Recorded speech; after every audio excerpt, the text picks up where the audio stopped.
Master, welcome back again to our channel. Panibagong araw, panibagong kabanata na naman ang pagsumasamayin natin ngayong araw na ito.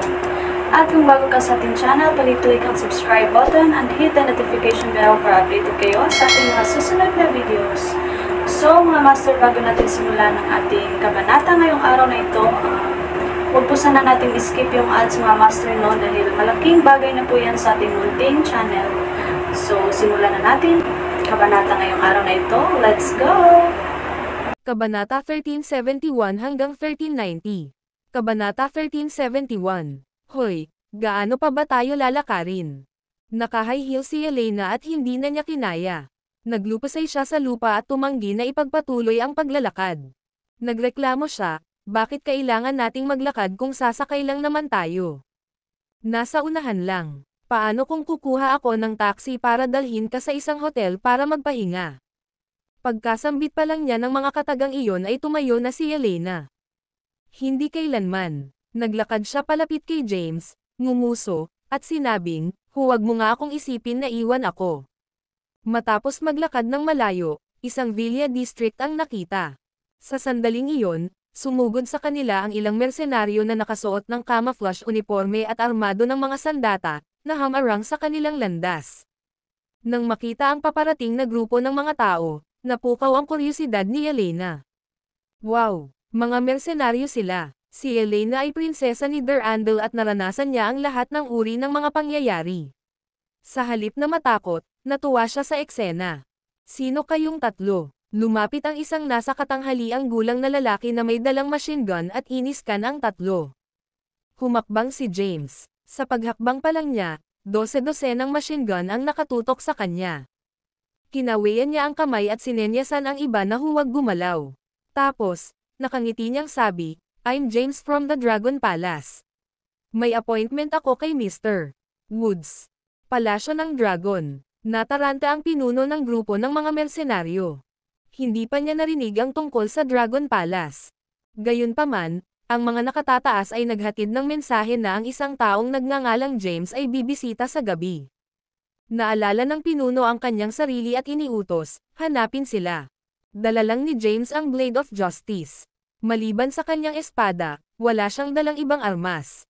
Matino siyang nakipagtulungan sa kanila at itinaas ang kanyang mga kamay, na nagpapahintulot sa kanila na hanapin siya. Ibigay mo sa akin ang iyong espada. Hindi ka pinapayagang magdala ng anumang armas, kahit isang espada. Saglit na nag-isip si James, saka ibinato sa kanila ang Blade of Justice. Inabot ng kabilang partido ang espada, ngunit nadulas ito at nahulog sa lupa. Yumuko siya at pinulot ito. Hinubad niya ang Blade of Justice at pinuri, nakakahangang espada. Binalaan sila ni James, keep it safe for me. Ang mga kahihinatnan ng pagkawala nito ay magiging malubhang. Ibinalik ng pinuno ang espada sa kaluban at inihagis ito sa nasasakupan sa likuran niya, at sinabing, hanapin ang dalawa pa. Napaka-cooperative ni Henry sa paghahanap. Samantala, hindi nasisiyahan si Elena sa kanilang mga ginawa at sumigaw, how dare you touch the princess with your marumi kamay? Hindi nakikipagtulungan. Ay detain mo siya. Nagdilim ang ekspresyon ng pinuno, at iminuwestro niya ang kanyang nasasakupan. Agad namang lumapit kay Elena ang isa sa mga nasasakupan na may dalang baril. How dare you? Mga rebelde kayo. Galit na galit si Elena. Naguguluhan si James sa inasal niya. Ang pagdadala sa kanya ay napatunayang napakahirap. Noong una, ayaw niyang magkaproblema at nakipagkita kay Zaire para humingi ng tulong sa pag-iimbestiga sa kinaroroonan ni Delilah.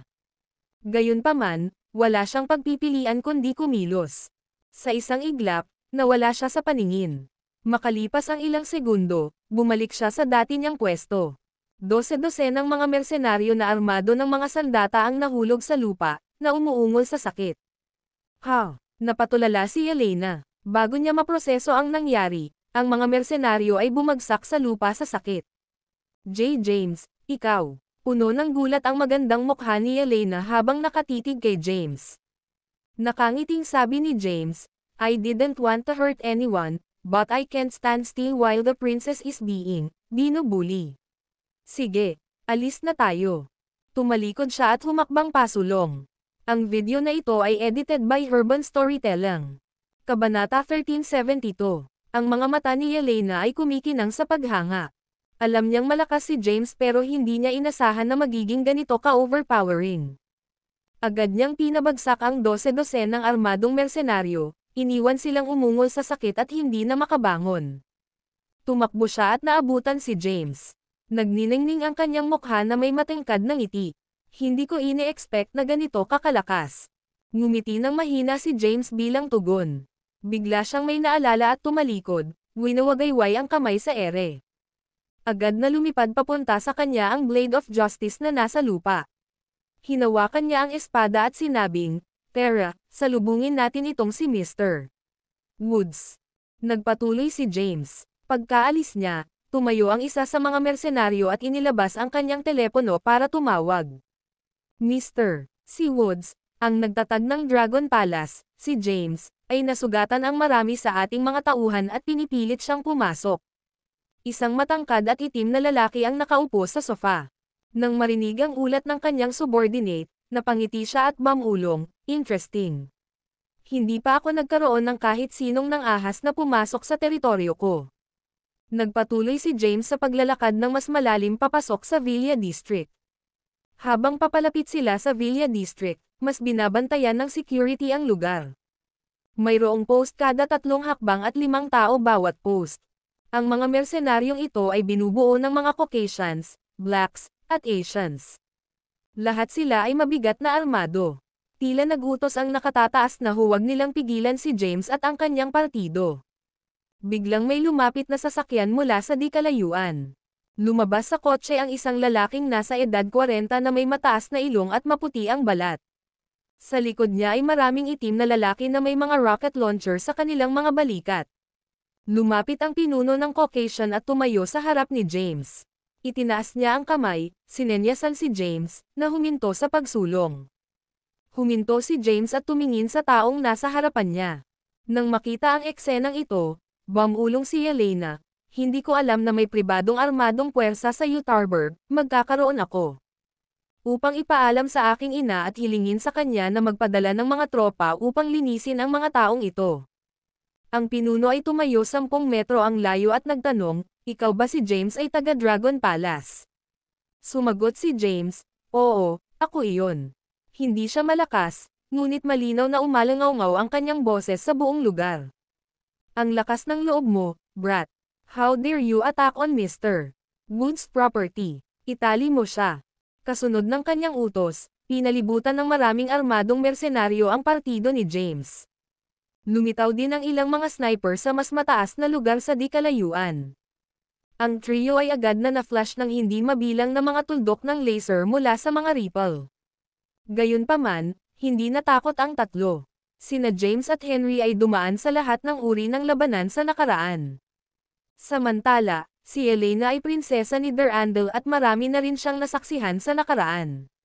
Kaya, hindi siya natatakot sa mga armadong mersenaryong ito. Lumapit ang pinuno at tumayo sa harap ni James. Naglabas siya ng pistol at pinaglaruan ito sa harap ni James sabay ngisi. "Narinig ko na ang Dragon Palace ay bagong tatag at naging aktibo sa ilang mga lugar kamakailan."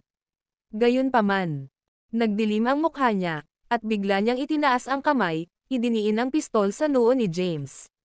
Siya ay umungal, "Ito ang Utharburg ng Durandal. Ito ay teritoryo ni Mr.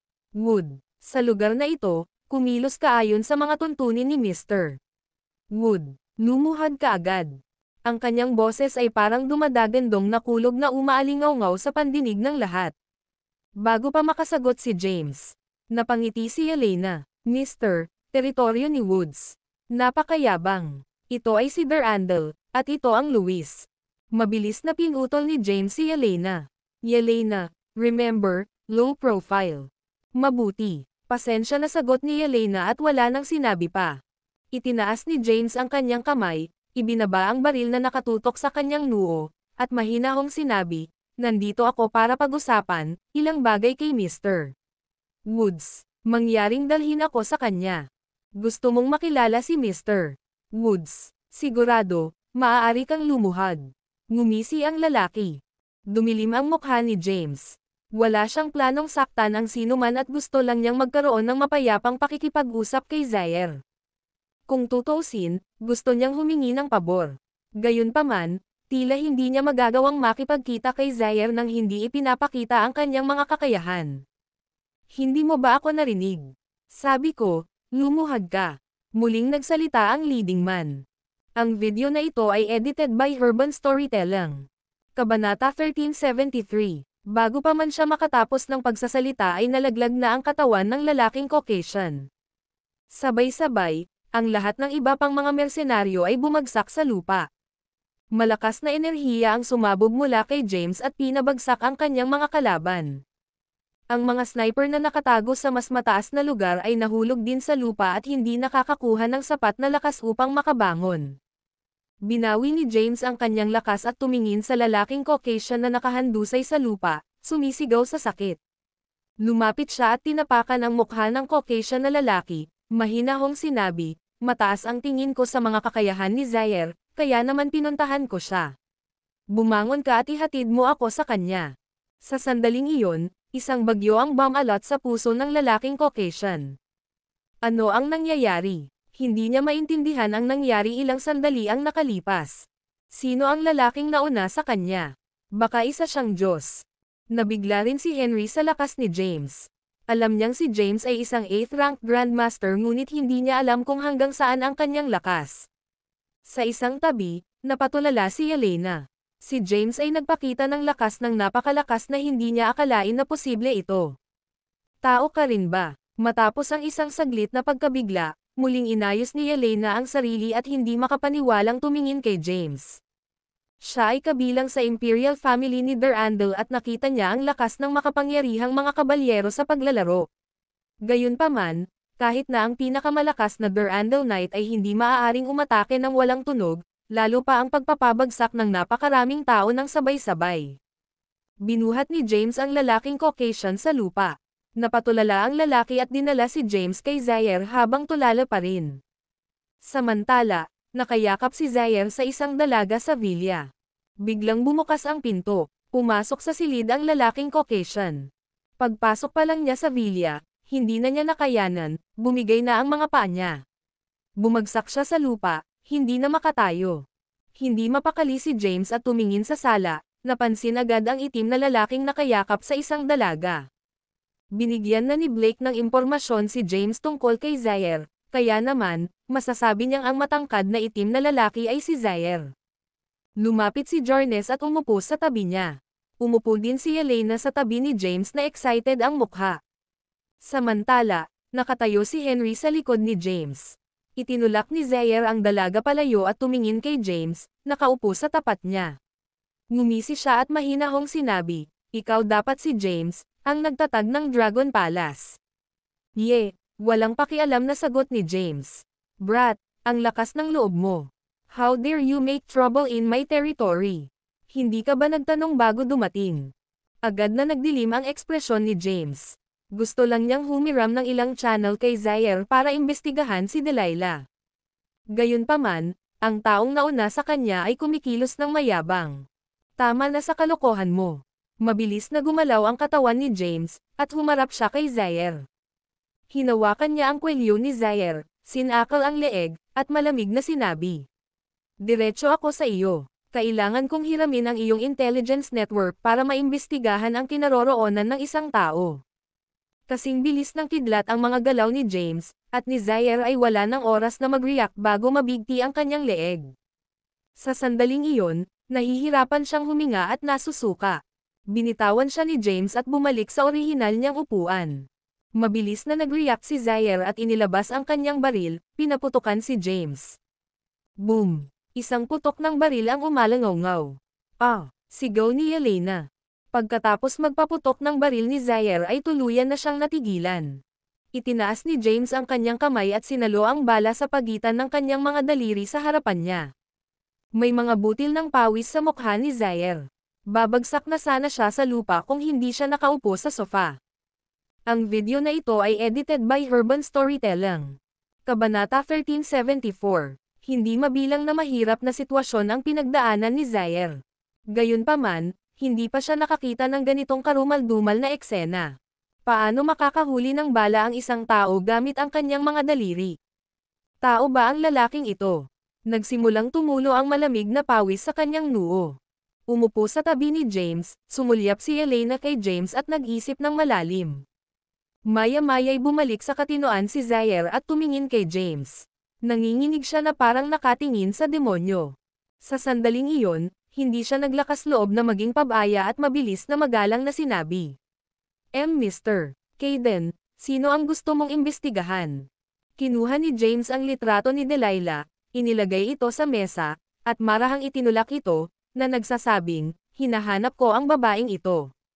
Ang kanyang pangalan ay Delilah Kimberly, at siya ay mula sa Seoul. Naglakbay siya sa Erothaya 2 buwan na ang nakakaraan at nahuli sa isang maliit na bansa na pinangalan ng Simzerden sa hangganan ng Durandal. Ang kanyang kasalukuyang kinaroroonan ay hindi pa rin alam. Magpapadala ako ng isang tao na mag-iimbestiga kaagad. Natakot at nauuto si Zaire. Ma'am, bahagyang tumango si James at sinabing, I'll give you a day to figure out the whole incident of her capture and whereabouts. Kung hindi, hindi ka na umiral sa mundong ito. Pagkatapos magsalita ni James, tumalikod na siya at umalis. Sumunod naman sa likuran niya sina Elena at Henry. Pagkaalis ng tatlo sa villa, humiga si Zaire sa sofa. Oh my God, sino ang lalaking iyon? Hindi pa rin makapaniwala si Zaire na may isang taong makakahuli ng bala sa mundong ito. Samantala, sumunod naman si Elena sa likuran ni James at patuloy na binubamba ng mga tanong pagkalabas ng villa. Gaano ka katatag, James? Nabalitaan ko sa mga kabalyero sa aming pamilya na may mga sinaunang martial artist sa Seoul at nirerango rin. Sa tingin ko, nagsisimula ito sa unang ranggo at umaakyat hanggang sa ika-9, di ba? Anong rank mo? Hoy, huwag mo akong pansinin. Sagutin mo ako. Hindi sumagot si James sa mga tanong ni Elena.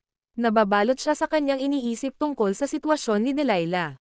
Tiyak na malalaman ni Zaire ang kinaroroonan ni Delilah kung ang mga nakahuli sa kanya ay mga ordinaryong tao.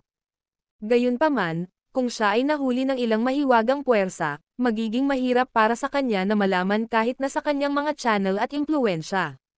Sa katunayan, maaaring hindi siya makakuha ng anumang uri ng impormasyon sa lahat. Ano ang susunod, James? Tanong ni Henry sa likod ni James.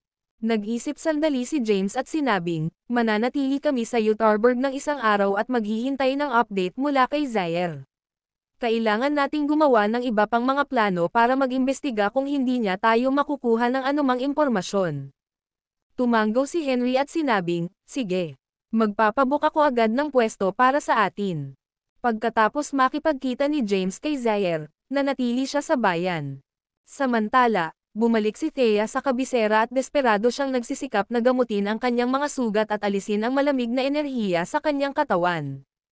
Sa kasamaang palad, ang cold energy ay hindi kapani-pani, walang matigas ang ulo, at hindi niya ito mapaalis sa kanyang katawan kahit na ano pa ang kanyang subukan. Sa loob ng kwarto niya, naka-lotus position si Thea sa kama. Medyo mapatla ang mukha niya, at may sakit siyang hitsura. Nakakatakot talaga ang spiritual palm. Huminga ng malalim si Thea. Naunawaan niya kung gaano katiwali ang spiritual art at hindi niya ito isinasabuhay. Sinaktan siya ni Simon ng espiritual na palad, na nagdulot ng malaking problema sa kanya.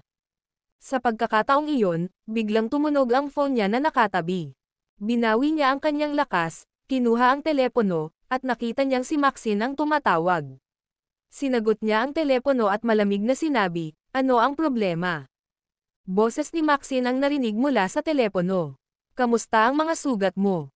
It's none of your business. Nasa labas ako ng bahay niyo ngayon. May sasabihin ako sa'yo. Buksan mo ang pinto. Ibinaba ni Thea ang telepono at tumayo. Ang video na ito ay edited by Urban Storytelling. Kabanata 1375. Pagkatayo niya, ang matinding sakit ay kumalat sa kanyang katawan. Itinaas niya ang kanyang kamay sa kanyang dibdib na may masakit na ekspresyon. Pagkaraan ng ilang segundo, medyo nabawasan ang sakit. Lumabas siya ng pinto sa courtyard at binuksan ang gate. Nakatayo sa labas ang isang payat, magandang babae na may mahaba at kayumangging buhok na nakatali sa isang nakapusod. Ang bisita ay nagniningning na may dalisay at malambot na ugali. Nasa kamay niya ang isang pakete ng gamot. Sinulyapan ni Thea si Maxine at malumanay na sinabi, halika sa loob. Pumasok si Maxine sa likod ni Thea at pumasok sa sala. Inilagay niya ang gamot sa mesa at sinabing, ito ay gamot na gawa ng isang senior ng Cadence. Ito ay may magandang epekto sa paggamot sa mga panloob na pinsala. Naglabas din si Maxine ng maliit na puting bote at iniabot kay Thea. Ito ang gamot na kinuha ko sa medicine cabinet ng pamilya namin. Partikular din itong ginagamit para sa pagpapagaling ng mga panloob na pinsala. Salamat. Bahagyang lumuwag ang displeased expression ni Thea, ngunit nananatili pa rin siya sa malayong kilos. Gayunpaman, ang mga gamot na ito ay hindi epektibo sa aking pinsala. Sigurado ka bang ayos ka lang? Napatingin si Maxine sa maputlang mukha ni Thea. Hindi niya maiwasang mag-alala at nagtanong, bakit hindi ka pumunta sa Medical Valley? Ang mga tao doon ay may pinakamahusay na mga kasanayan sa medikal. Itinaas ni Thea ang kanyang kamay at pinutol ang sinabi ni Maxine, sinabi. Ipahayag ang iyong layunin. Kung walang importante, pwede ka nang umalis. Kailangan kong magnilay-nilay sa pag-iisa. Sa totoo lang, hindi ito importante. Saglit itong pinag-isipan ni Maxine at inilagay sa isip niya ang mga salita.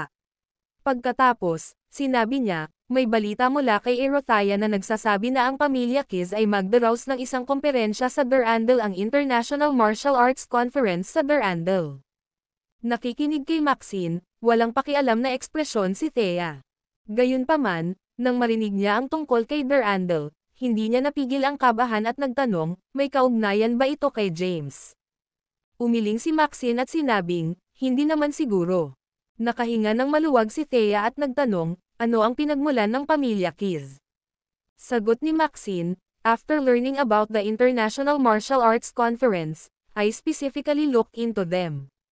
Ang pamilya Kiz ang pinakamalakas sa Durandal, at ang kanilang pag-iral ay katumbas ng mga Cadence sa Sol. Gagantimpalaan nila ang nanalo sa komperensya ng kalahating yaman ng kanilang pamilya at Excalibur. Ang mananalo sa komperensya ay maaaring mag-uwi ng Excalibur. Huminto si Maxine at tumingin kay Thea. Ang Excalibur ay ang simbolo ng mga kabalyero. Ang pagkuha nito ay nangangahulugan ng pagkakaroon ng awtoridad na kontrolin ang mga kabalyero. Alam mo ba kung ano ang mga knight? Umiling si Thea. Ipinaliwanag ni Maxine, sa Erothaya, ang status ng mga knight ay katumbas ng mga sinaunang martial artist ng Sol. Nang marinig ito, naintriga si Thea. Tumayo si Maxine at nagpaliwanag, ang International Martial Arts Conference ay gaganapin sa loob ng 10 araw sa Mount Olympus, na matatagpuan sa Durandal. Pagkatapos magsalita, tumayo si Maxine at umalis. Pinagmamasdan ni Thea ang paglabas niya ng villa. Pagkaalis ni Maxine ay naging solemn na ang mukha ni Thea. Ang kanyang payat at makatarungang mga daliri ay tumapik sa mesa, bumubulong. Layunin ba niya na sabihin sa akin ito para pahiwatig na sumali ako sa International Martial Arts Conference sa Durandal para mapanalunan ko ang Excalibur at makontrol ang mga kabalyero ng Erothaya? Bahagyang hindi sigurado si Thea sa motibo ni Maxine. Gayunpaman, ang Excalibur, ang tibak na maaaring kumokontrol sa mga kabalyero ng Erothaya, ay talagang nakatutokso. Ang sinumang makakuha nito ay magiging pinuno ng mga kabalyero ng Erothaya, nakapareho ng katayuan ng Great Grandmaster sa sinaunang martial world. Iyon ay magpapahintulot sa kanya na kontrolin ang mga sinaunang martial artist ni Sol at ang mga kabalyero ng Erothaya, na ginagawa siyang pinakamakapangyarihang tao sa mundo. Ang pagkakaroon ng kontrol sa kanila ay magpapahintulot sa kanya na bigyan si James ng maximum na suporta anuman ang gusto niyang magawa.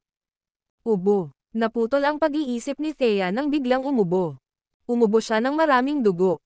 Pumulot si Thea ng tisyo sa mesa, pinunasan ang dugo sa labi, at naging solemn na ang maputlang mukha, muli.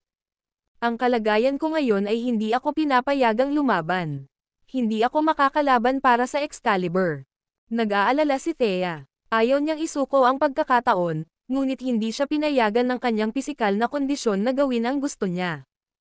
Ano ang dapat kong gawin? Siya ay nahuli sa isang dilema. Ang video na ito ay edited by Urban Storytelling.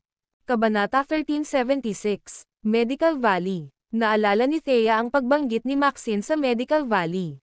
Sa sandaling iyon, nagkaroon siya ng ideya na makipagkita sa Medical Saint sa Medical Valley upang pagalingin ang kanyang pinsala.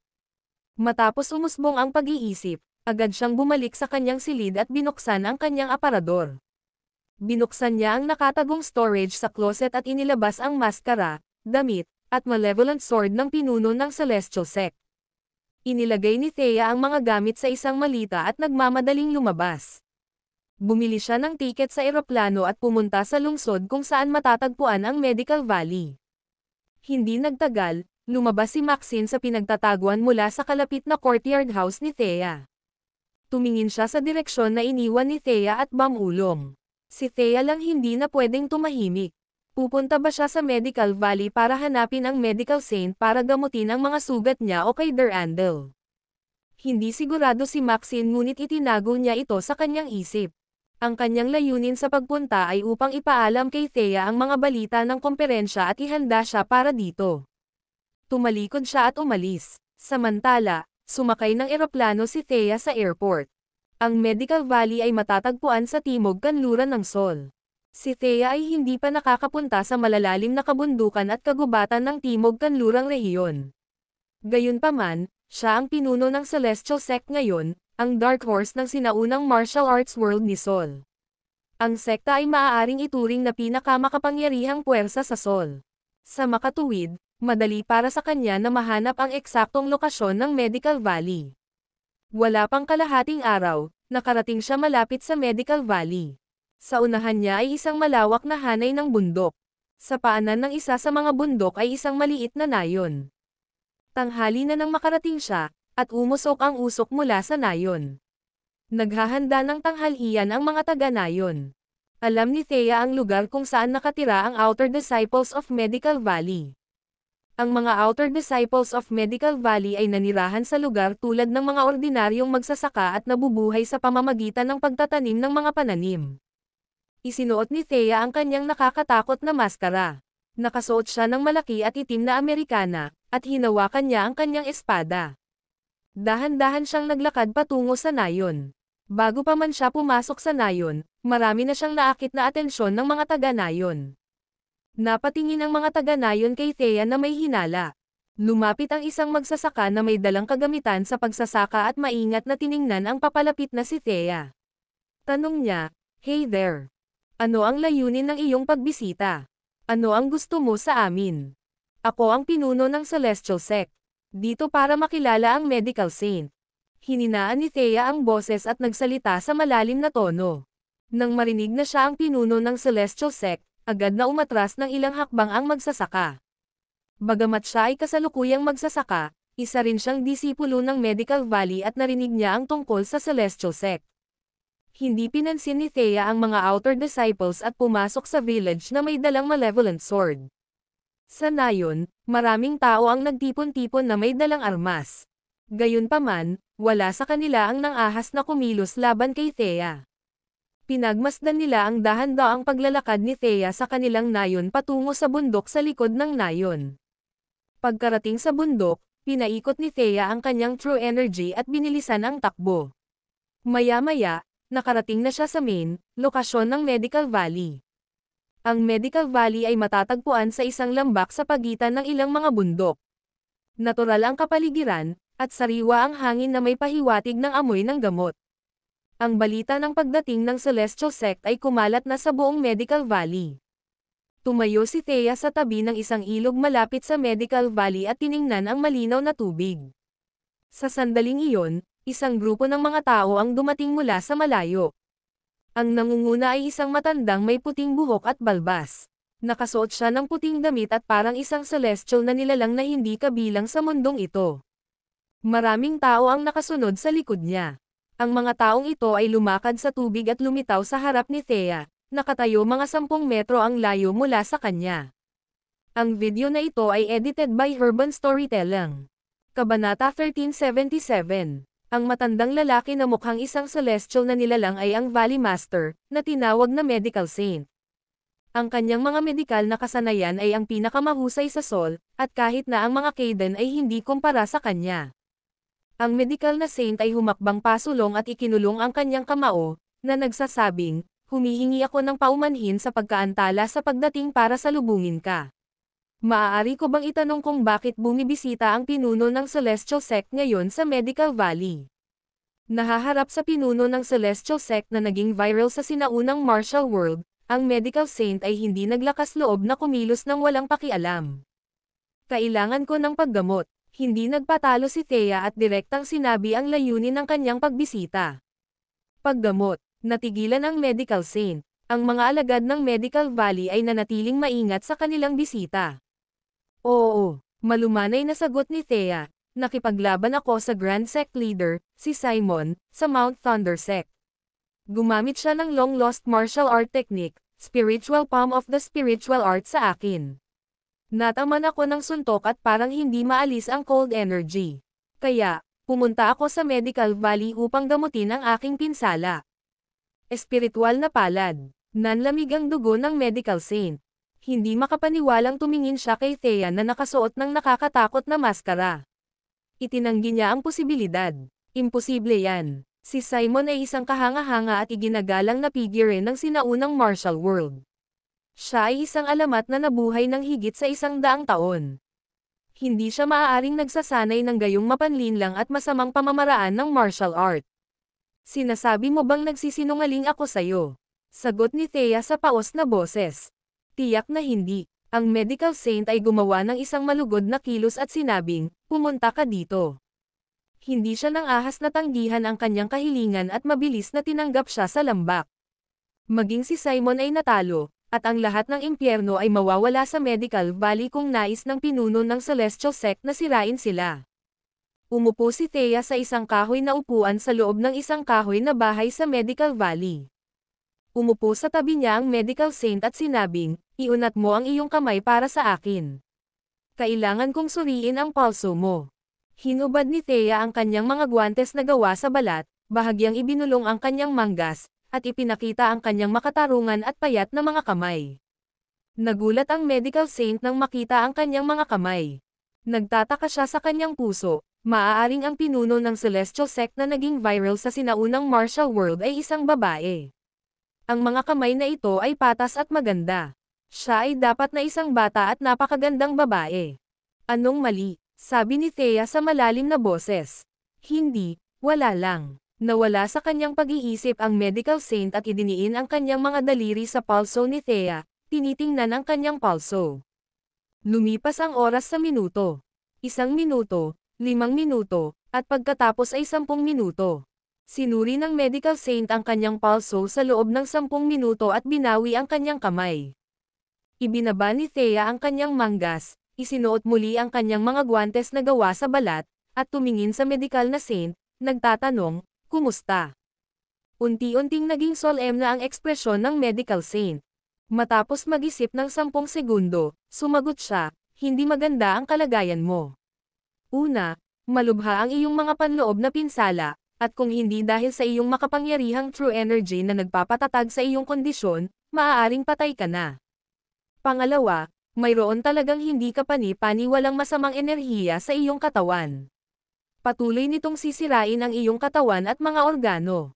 Tanong ni Thea, maaari ba itong gumaling? Oo, ngunit magtatagal ito. Gaano katagal? Nag-isip sandali ang Medical Saint bago siya binigyan ng ligtas na numero. Kahit 3 taon, mapapagaling ko ng lubusan ang iyong mga sugat at maalis ang masamang enerhiya sa iyong katawan kung mananatili ka sa Medical Valley sa loob ng 3 taon. Hindi mangyayari iyon. Hindi ako makapaghintay ng ganoon katagal.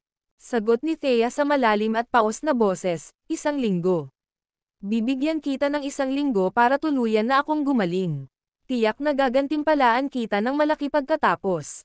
Naging problemado ang ekspresyon ng Medical Saint, at sumagot siya, hindi mo ba ako pinapahirapan sa ganoong kahilingan? Kahit na ang isang miracle elixir ay hindi kayang pagalingin ang iyong pinsala ng napakabilis. 1 week lang ako. Ang International Martial Arts Conference ay magaganap sa Durandal sa loob ng 10 araw. Kailangan kong magmadali doon para makasali. Nang marinig ito, napaisip ang Medical Saint. Narinig din niya ang tungkol sa International Martial Arts Conference. Binalak din niyang magtungo sa Durandal upang masaksihan ang lakas ng mga powerhouse. Hindi niya inaasahan na ang pinuno ng Celestial Sect ay lalahok din. Natatakot ako na hindi kita mapagaling sa 1 linggo. Kailangan mong humanap ng iba. Ang video na ito ay edited by Urban Storytelling. Kabanata 1378. Ang medical na saint, ang Valley Master din, ay hindi nakapagpagaling sa kondisyon ni Thea sa loob ng 1 linggo. Nagtitiwala siyang mapapagaling niya ito, ngunit tatagal ito ng hindi bababa sa 3 taon. Hindi. Tumanggi si Thea na umatras. Dapat mo akong pagalingin sa loob ng 1 linggo, kung hindi, sisirain ko ang Medical Valley, hiling niya. Kahit magbanta ka na sirain ang Medical Valley at papatayin ako, hindi kita mapagaling. Huminga ng malalim si Thea para pakalmayan ang sarili at humingi ng tawad, I'm sorry. Umalis ako sa pila. Still, medical saint, wala na talaga akong oras. May 1 linggo lang ako para gamutin ang mga sugat ko. Pagkatapos ng 1 linggo, kailangan kong sumugod sa Durandal. Ikaw ang pinakabihasang medikal na practitioner sa Sol. Kung kahit hindi mo ako kayang pagalingin, sino pa ang makakagawa ng kahit ano sa kalagayan ko? Ang medical saint ay may tame time na ekspresyon. Kamakailan, nagkaroon ng hindi mabilang na mga alingaw-ngaw tungkol sa Celestial Sect. Ginawa ng labas ng mundo ang Celestial Sect na isang masamang sekta. Sa hindi inaasahang pagkakataon, ang Mount Thunder Sect ay sumuko sa Celestial Sect. Partikular niyang ipinadala ang mga tao sa Mount Thunder Sect upang magtanong tungkol sa sitwasyon at nalaman na ang Celestial Sect ay hindi gumawa ng massacre doon, at walang nasugatan. Nilabanan lang ng pinuno ng Celestial Sect si Simon. Pagkaraan ng ilang sandali, sinabi ng medical saint, posibleng gumaling ang iyong mga pinsala sa loob ng 1 linggo, ngunit wala akong magagawa tungkol sa cold energy. Napaisip si Thea. Nasa limitasyon niya dahil dumanas siya ng internal injuries at cold energy. Bagaman ang panloob na pinsala lamang niya ang maaaring gamutin at ang cold energy ay hindi maalis sa ganoong kaikling panahon, hindi ito makakaapekto sa kanyang lakas. Salamat. Si Thea ay may magalang na pag-uugali sa medical saint dahil siya ay isang mataas na iginagalang na nakatatanda sa sinaunang martial world. Kahit na hindi siya nagtataglay ng walang kap-oras na lakas, lubos pa rin siyang hinangaan dahil gumaling na siya, hindi mabilang na mga martial artist. Malala na ang iyong mga sugat at mahirap pagalingin. Kakailanganin namin ang isang espesyal na material na panggamot upang gamutin ang iyong mga pinsala kung kailangan itong gawin sa loob ng 1 linggo. Tanong ni Thea, anong kailangan natin? Sumagot ang medical saint, Sanguine Bloom. Ano iyon? Ito ay isang bihirang panggagamot na material na hindi kapani-paniwalang epektibo sa paggamot sa mga panloob na pinsala. Saan natin makikita? May frosty swamp sa bundok sa likod ng aming lambak. Makikita mo ang Sanguine Bloom sa kailaliman ng malamig na latian. Gayunpaman, ang frosty swamp ay napakalamig, at kahit na ang malalakas na martial artist ay hindi makakarating sa ilalim ng latian upang kunin ang Sanguine Bloom. Kukunin ko. Tumayo si Thea at sinabing, pakilid the way. Ito ang tanging pag-asa niyang makabawi, at ayaw niyang palampasin ang pagkakataon. Bagamat nagkaroon siya ng matinding internal injuries at patuloy na sinisira ng cold energy ang kanyang katawan, naramdaman niyang hindi magiging problema ang pagpili ng Sanguine Bloom. Sige, halika dito. Tumayo ang medical saint at sinenyasan siyang sundan siya. Naunang lumabas ng kwarto ang medical saint. Sa labas ng pinto, maraming mga alagad ng Medical Valley ang natipon. Nakahawak silang lahat sa kanilang mga armas at nakabantay. Nang makitang lumabas ang kanilang Valley Master at ang pinuno ng Celestial Sect, bahagyang umatras ang mga disipulong ito. Kinawayan ng medical saint ang kanyang kamay at nagutos, ayos na ang lahat. Pwede na kayong umatras, naiintindihan. Nagkalat ang mga alagad ng Medical Valley. Dinala ng medical saint si Thea sa bundok sa likod ng kanilang lambak. Narating nila ang frosty swamp sa kailaliman ng lambak. Ang frosty swamp ay medyo maliit at halos 100 metro ang lapad. Kulay aswal ang tubig at medyo kakaiba. Sa ibabaw ng frosty swamp ay puting ambon. Itinuro ng medical saint ang frosty swamp at sinabing, ito ang frosty swamp. Ayon sa aming mga tala, ang frosty swamp ay humigit kumulang 10,000 metro ang lalim, at ang temperatura ay hindi kapani-paniwalang mababa sa ibaba. Kahit na ang isang ika-8 ranggo na Grandmaster ay maaaring hindi maabot ang ibaba. Sigurado ka ba dito? Kahit na ang isang ika-8 ranggo na Grandmaster ay hindi kayang maabot ang ibaba. Sa ilalim ng maskara, Seryoso ang mukha ni Thea. Pagkatapos mag-isip tungkol dito, tumanggo siya at sinabing, kailangan kong subukan. Kung hindi ko kaya, magpapa-abort ako. Ma'am, tumanggo ang medical saint. Ang Sangguan Bloom ay madaling makilala. Sinasabi ng aming mga sinaunang tala na ito ay isang cyan na bulaklak na may siyam na dahon. Binigyan ng medical saint si Thea ng detalyadong paliwanag tungkol sa Sangguan Bloom. Hindi pa siya nakakita ng Sangguan Bloom bago ngunit nabasa niya ang tungkol dito sa mga talaan ng Medical Valley. Iyon ay kung paano niya nalaman ang tungkol sa pagkakaroon ng bulaklak sa ilalim ng Frosty Swamp sa kanilang lambak. Sige, ang video na ito ay edited by Urban Storytelling. Kabanata 1379. Tumanggo si Thea. Pagkatapos, tumalon siya sa latian. Kaagad, nakaramdam siya ng matinding lamig sa buong katawan. Pakiramdam niya ay nasa isang malamig na kalaliman siya at hindi mapigilan ang panginginig sa malamig na tubig. Sa sandaling iyon, mabilis na bumubulwak ang dugo sa kanyang katawan sa kanyang mga ugat. Ang kanyang dugo ay naglabas ng isang makapangyarihang enerhiya, na dumadaloy sa kanyang katawan, na lumalaban sa cold energy na pumasok sa kanyang katawan. Lalong lumalim ang paglangoy ni Thea sa latian. Habang lumalalim siya, mas mababa ang temperatura ng tubig. Bukod dito, kinailangan niyang tiisin ang napakalaking presyon ng tubig. Ang presyon ng tubig ay napakalakas, at mahirap para sa kanya na makayanan ito kahit nasa dugo ng espiritong pagong. Sa wakas ay naunawaan niya kung bakit sinabi ng medical saint na kahit na ang isang ikawalong ranggo na Grandmaster ay maaaring hindi maabot ang ibaba.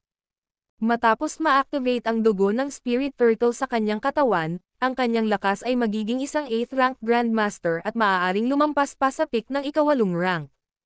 Gayunpaman, mahirap para sa kanya na labanan ang presyon ng tubig. Nang mga sandaling iyon ay masakit ang kanyang balat na parang may pumipiga sa kanya. Dapat kong ingatan. Kailangan kong hanapin ang Sangguan Bloom para gamutin ang mga internal injuries ko para makapunta ako sa Durandal para lumahok sa International Martial Arts Conference. Kailangan kong manalo sa unang pwesto at makuha ang Excalibur. Pinasaya ni Thea ang sarili, at isang matatag na resolusyon ang nabuo sa kanyang puso.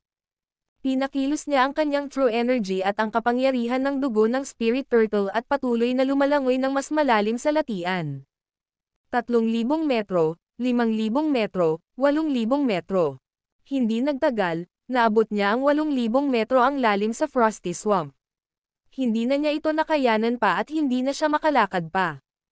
Ang temperatura ay masyadong mababa, at ang presyon ng tubig ay masyadong matindi. Bukod dito, mayroon pa rin siyang mga sugat, at ang buong lakas niya ay naging dahilan upang lumala ang mga ito. Ang cold energy sa kanyang katawan ay nagdulot din ng matinding sakit na kumalat sa kanyang katawan. Ang kanyang mukha sa ilalim ng kanyang maskara ay na-distort dahil sa sakit. Sa sandaling iyon, napagtanto ni Thea na siya ay nasa problema at kailangan niyang lumabas sa lalong madaling panahon.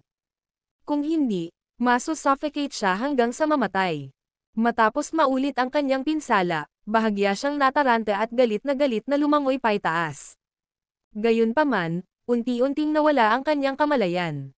Si Thea ay naging hindi kapani-pani walang balisa at lumangoy patungo sa isang batong pader. Sumandal siya rito at ginamit ang mga bato bilang pingga. Sa tulong ng mga bato, mabilis siyang umakyat. Habang lumalangoy, nakarating siya sa isang yungib, at sinipsip siya ng malakas na puwersa ng pagsipsip dito. Nagdulot ito ng labis na panik sa kanya. Siya ay ganap na walang magawa. Nagkaroon ng puyo ng tubig sa loob ng yungib, at ang kanyang payat na katawan ay sinipsip dito. Unti-unting hinihila siya nito papasok sa kuweba. Dahan-dahan siyang nahihilo at tuluyang nahimatay. Makalipas ang mahabang panahon, natauhan si Thea. Binuksan niya ang kanyang mga mata at pinagmasdan ang paligid. Itim ang paligid niya, at walang pinanggagalingan ng liwanag. Siya ay isang malakas na martial artist at kitang-kita niya ang kanyang paligid sa dilim. Ang kuweba sa ilalim ng lupa ay napapaligiran ng tubig. Siya ay naanod sa pampang sa loob ng kuweba sa ilalim ng lupa. Tumayo si Thea, at ang matinding sakit ay agad na kumalat sa kanyang katawan. Buhay pa ba ako? Ang matinding sakit ay nagpatibay sa kanya na siya ay buhay pa. Takot na takot siya habang inaalala ang pangyayari sa Frosty Swamp. Ito ay isang malapit na tawag. Sa kabutihang palad, siya ay isang martial artist at maaaring magpatuloy ng ilang sandali nang hindi humihinga. Kung hindi, gagawin niya, ay nalunod sa ilalim ng Frosty Swamp. Nasaan ako? Pagkaraan ng ilang sandali ay nagpahinga, ang sakit ay naibsan. Nahihirapan siyang tumayo at maingat na inilibot ang paligid. Ang video na ito ay edited by Herban Storytelling. Kabanata 1380. Nadala si Thea sa kuweba habang dumaraan sa pader na bato. May malakas na puyo ng tubig na sumipsap sa kanya sa ilalim ng lupang kuweba. Namatay si Thea, at nang magkamalay siya, natagpuan niya ang kanyang sarili sa ilalim ng lupa. Wala siyang ideya kung nasaan siya. Inilibot ni Thea ang paligid at naghanap ng paraan para makaalis. Naglakad siya papunta sa gilid ng dalampasigan at agad niyang napansin na basa ito at natatakpan ng lumot. Kaya, patuloy siyang sumulong ng maingat. Makalipas ang maikling paglalakad, nakarating siya sa isang dead end. Naisip niya na siya ay nakulong sa isang medyo maliit na kuweba sa ilalim ng lupa, mga 500 metro kwadrado. Napapalibutan ito ng mga batong pader, at walang nakikitang daan palabas. Ito ay isang patay na dulo. Nakatayo si Thea sa madilim at mamasa-masa na kuweba, nakatingin sa paligid. Hinawakan niya ang kanyang baba at bamulong, ang tanging paraan ba para makaalis sa tubig. Walang maliwanag na labasan, at ang tubig ay tila ang tanging paraan niya palabas. Gayunpaman, ang kanyang katawan ay hindi na sapat upang suportahan siya upang lumangoy muli sa tubig. Kung muli niyang nakasalubong ang malakas na puyo ng tubig, maaaring hindi siya mapalad na mabuhay. Hindi niya pinansin ang mamasa-masa na lugar at umupo, pinaandar ang dugo ng spirit turtle upang patatagin ang pinsala sa kanyang katawan. Kasabay nito, iniskan niya ang kanyang paligid. Bigla niyang napansin ang tila mga inukit sa pader na bato sa kanyang harapan. Napukaw ang kanyang pag-uusisa, at lumapit siya upang siyasatin. Ang pader na bato ay natatakpan ng lumot. Sa mga ibabaw na walang lumot, napansin niya ang ilang mga salita. Gusto niyang tanggalin ang lumot upang makita ang mga salitang nakatago sa ilalim ng mga ito ngunit biglang naisip ang Malevolent Sword. Malevolent Sword. Tumalon siya sa latian gamit ang Malevolent Sword. Gayunpaman, nalaman niyang nawalan siya ng espada matapos mamatay sa latian. Pinakilos ni Thea ang kanyang true energy, at mabilis na dumaloy ang dugo ng spirit turtle sa kanyang katawan. Kaagad, naramdaman niya ang lokasyon ng Malevolent Sword. Naramdaman din ng espada ang dugo ng spirit turtle. Biglang bumangon ang Malevolent Sword mula sa ilalim ng latian at lumipad patungo sa underground cavern kung saan sinipsip si Thea. Dumaan ito sa malakas na puyo ng tubig at sumunod sa batis. Whoosh! Pagkaraan ng ilang sandali, lumabas ang Malevolent Sword mula sa tubig. Iniunat ni Thea ang kanyang kamay at hinawakan ang espada. Hinaplos niya ang espada, at isang mapagmahal na ekspresyon ang nabuo sa kanyang maputlang mukha. Bulong ni Thea, ikaw talaga ay isang divine sword. Mararamdaman mo ang lakas ko at bumalik ka sa akin. Hawak ang Malevolent Sword, mabilis na tinanggal ni Thea ang lumot sa pader na bato. Matapos maalis ang lumot, nabunyag ang mga salita sa dingding na bato. Ang mga salita ay sinaunang mga teksto mula sa 1,000 taon na ang nakalilipas. Noong nakaraan, hindi naiintindihan ni Thea ang mga sinaunang pictograph na ito ngunit partikular na natutunan ang mga ito online kapag nagsasali ng impormasyon tungkol sa demonic sword. Sa makatuwid, unti-unti niyang kinuha ang sinaunang wikang pictograph na umiral 1,000 taon na ang nakalilipas. Maingat niyang tiningnan ang mga pictograph. Pagkabasa nito, nagulat siya. Ano? Ang kanyang magandang mukha ay puno ng hindi makapaniwala, at hindi niya maiwasang mapabulalas. Paano ito posible? Ito ay hindi kapanipaniwala. Hindi makapaniwala si Thea na makakatagpo siya ng ganoong bagay sa isang kuweba sa ilalim ng lupa sa Frosty Swamp ng Medical Valley. Ang impormasyong nakatala sa mga dingding ay may kaugnayan sa sandata ni James, Crucifer. Ang Crucifer ay isang sandata at isang supernatural na pag-iral na may kapangyarihang buhayin ang mga patay.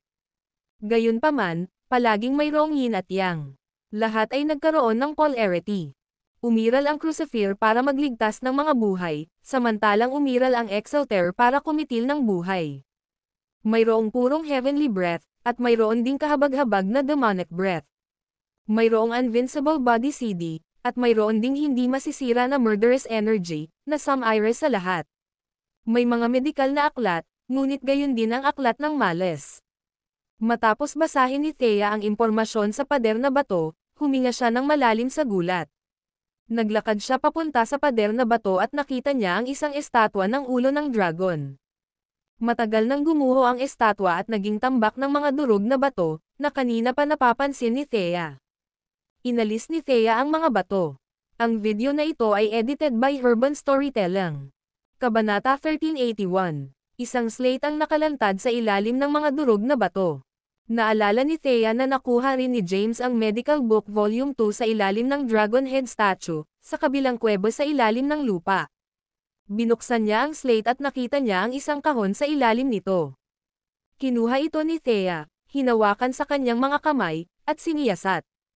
Paano ko ito bubuksan? Kailangan ko ba ng Exalter para buksan ito? Sa kasamaang palad, walang impormasyon tungkol sa kinaroroonan ni Exalter sa pader na bato. Muli siyang napaisip at naalala na natagpuan ni James ang crucifix sa puwang sa estatwa ng ulo ng dragon. Nagsimulang tumingin si Thea sa mga bato. Tamang-tama, mayroong isang itim na bakal na kawad sa mga durog na bato. Bukod sa kulay, kamukhang kamukha ito ni James's crucifix. Naalala niya kung paano niya ito ginamit upang matuyo ang kanyang damit na panloob ng magpakasal si James sa Callahan's. Sa pag-iisip nito, namula ang kanyang mukha, at ang saya ay nakasulat sa buong mukha niya. Nakipaglaro siya saglit kay Exalter at pinindot niya ang isang dulo ng itim na wire na bakal tulad ni James. Kaagad, ang bakal na kawad ay naputol sa ilang itim na karayom. Binilang niya ang mga karayom, at may tiyak na 81 sa kanila. Huff, huminga ng malalim si Thea. Ito ba ay isang coincidence o kapalaran? Bahagya siyang nataranta. Nakuha ni James ang crucifix, na maaaring magligtas ng mga buhay, ngunit nakuha niya ang Exalter, na para sa pagpatay ng mga buhay. Bukod dito, natagpuan din niya ang aklat ng males. Bagamat hindi niya binuksan ang kahon, alam ni Thea na ang aklat ng males ay nasa loob ng kahon at magkakaroon din ng mga talaan ng demonic breath at murderous energy. Matapos mag-isip sandali, pinulot niya ang mga karayom at ipinasok sa kahon. Agad na bumukas ang kahon. Gaya ng inaasahan, may libro nga sa loob nito. Ang aklat ay nakaimbak sa isang selyadong kahon at nainggatang mabuti. Napatingin si Thea sa libro nang may pag-aalinlangan at nag-isip kung bubuksan niya ito para tingnan. Iniisip niya kung dapat ba siyang magsanay ng demonic breath at murderous energy. Matapos mag-isip ng ilang sandali, hindi niya napigilan ang tukso at binuksan ito para basahin ito. Samantala, nag-overnight si James sa Uttarberg sa Durandal. Matyaga siyang naghintay ng update mula kay Zaire tungkol sa resulta ng investigasyon. Nang matapos ang oras, pumunta siya sa East Road Villa District, kung saan naroon si Zaire. Sa loob ng villa, wala kang mahanap. Matapos marinig ang ulat ni Zaire, hinampas ni James ang mesa.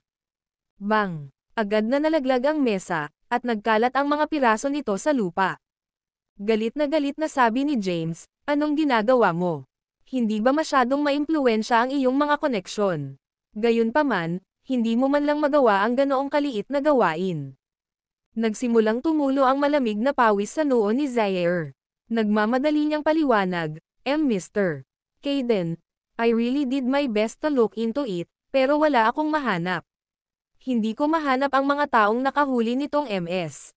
Kimberly, at hindi ko rin mahanap ang kinaroroonan niya. Nang marinig ito, nagkaroon ng masamang premonition si James sa kanyang puso. Pakiramdam niya ay hindi ordinaryong puwersa ang nakahuli kay Delilah. Kung hindi, tiyak na may ilang impormasyon si Zaire sa mga kidnapper. Gayunpaman, wala siyang mahanap. Hindi na pinahirapan ni James si Zaire at tumayo na para umalis.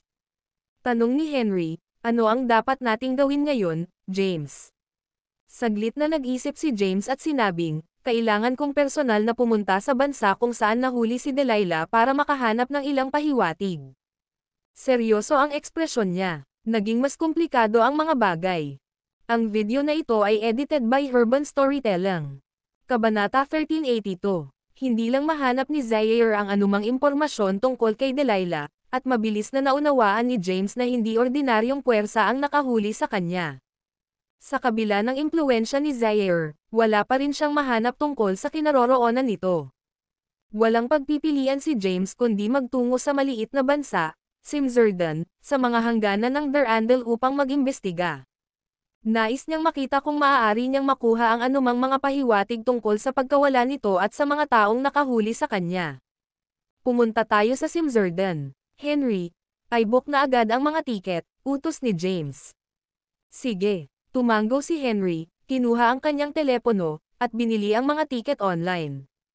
Sumunod naman si Elena sa likod ni James. Mahigit isang araw na niyang kasama si James pero hindi pa rin alam kung sino ang hinahanap ni James o kung ano ang ginagawa nito. Sinong hinahanap mo, James? Sino si Delilah? Mahalaga ba siya sa iyo? Baka asawa mo siya. Sumunod siya sa likod ni James at patuloy na nagtatanong. Marahang umiling si James at sinabing, hindi, napakakomplikadong bagay, at hindi ko ito maipaliwanag sa iyo sa ilang salita lamang. Problema ito ng ating bansa, at baka hindi mo alam ang tungkol dito kahit sabihin ko sa iyo. Mabuti. Ang bait ni Elena at hindi na nagtanong tungkol dito. Nagtungo silang tatlo sa airport at lumipad patungong Simzerdan. Medyo malapit si Simzerdan. Bandang hating gabi, silang tatlo ay nagpakita sa bayan ng Simzerdan, kung saan dinakip si Delilah. Ang bayan ay medyo rural at hindi masyadong maunlad. Medyo maliit din ang populasyon ng bayan. Ang mga lansangan ay desyerto dahil hating gabi na. Pumunta ang tatlo sa inuupahang bahay kung saan inaresto si Delilah. Natagpuan nila ang landlord, na isang Caucasian lady sa edad na 50. Nagtanong si James tungkol sa mga nakatira sa Solin na umupo ng bahay sa kanya 2 buwan na ang nakakaraan. Sumagot ang may-ari ng bahay, maraming tao ang dumating para magtanong tungkol sa kanya kamakailan. Nasabi ko na ang lahat. Alam ko, wala talaga akong ideya kung nasaan sila.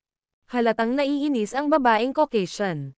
Siya ay nagising sa kalagitnaan ng gabi at nabalisa tungkol dito. Huwag mo na akong babalikan pa, malamig na sabi niya. Tumingin si James kay Elena at nagtanong, may pera ka ba ngayon?